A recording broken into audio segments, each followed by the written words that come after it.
Ayan, so we have just concluded our pre-Kena seminar session. Janine and Brian, thank you for your attention.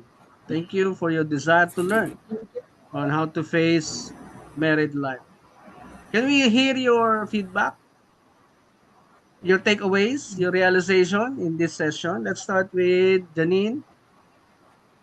Bale, thank you po, Father, kasi mas naipaliwanag niyo po sa amin yung sacrament nung papasukin namin.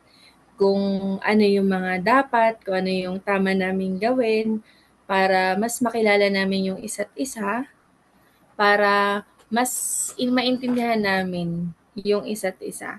Kung Mm. paano maging better yung future namin na magkasama bilang mag-asawa, kung Mm. paano namin i-handle yung isa't isa. So, mas marami kaming realizations na nandun kami sa way na tama. And that gives you confidence, di ba?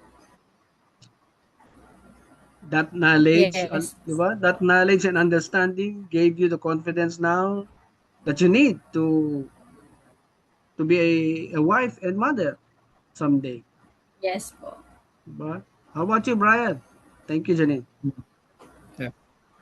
Yeah. Say thank you po kasi na ko yung mga differences ng wives or husband na dapat sundin.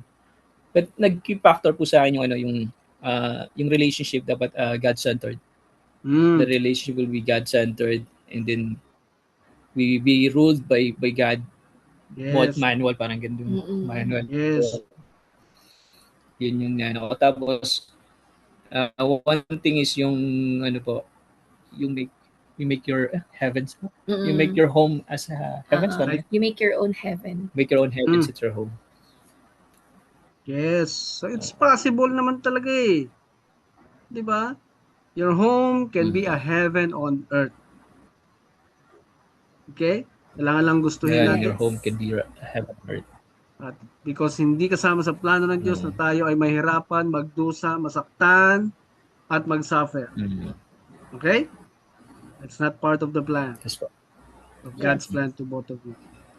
So take this knowledge along with you and put them into practice, and I'm sure you will enjoy your partnership together. May God bless you. Yes po, thank you po. And hope to see you soon someday, ha? Thank you Thank you, Father. Thank you din. Bye-bye. Yes po. Regarding po sa certificate. Ay, may message kayo. I-scan. Papadala yung soft copy muna. Pag merong spell check. Okay? Hi po. Thank you. Bye-bye. Have a great day. Thank you po. Bye po. Have a great day.